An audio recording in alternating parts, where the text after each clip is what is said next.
اگر تو 10 برس تک بے روزگار رہے اور تیرے پاس کھانے کو کچھ بھی نہ ہو تو پھر بھی تو علم سے منہ نہ موڑ۔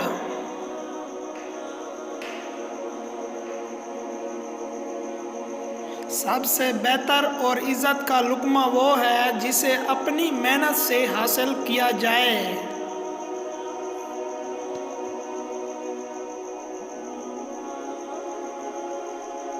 اللہ کا ہر فیصلہ عقل اور انصاف پر مبنی ہوتا ہے، اس لیے حرف شکایت کبھی لب پر نہ لاؤ۔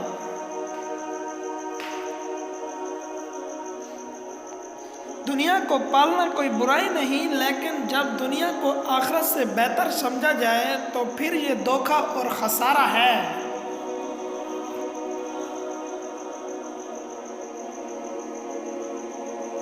جو محبت سے واقف نہیں وہ اللہ سے واقف نہیں۔ آپ کا خوش رہنا ہی آپ کا برا چاہنے والوں کے لیے سب سے بڑی سزا ہے۔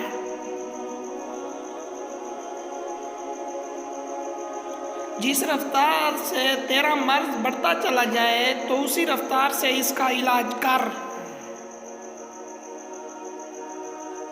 اللہ کی یاد میں آنسو بہانے والا کبھی جہالت کے گھڑے میں نہیں کرتا، اللہ اسے اپنی رحمت میں ڈھانپ لیتا ہے۔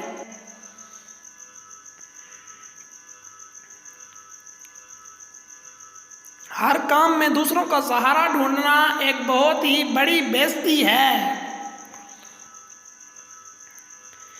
اگر تم اللہ سے رابطہ قائم نہیں کر سکتے تو کسی اللہ والے کی صحبت میں بیٹھ جاؤ، اللہ سے رابطہ قائم ہو جائے گا۔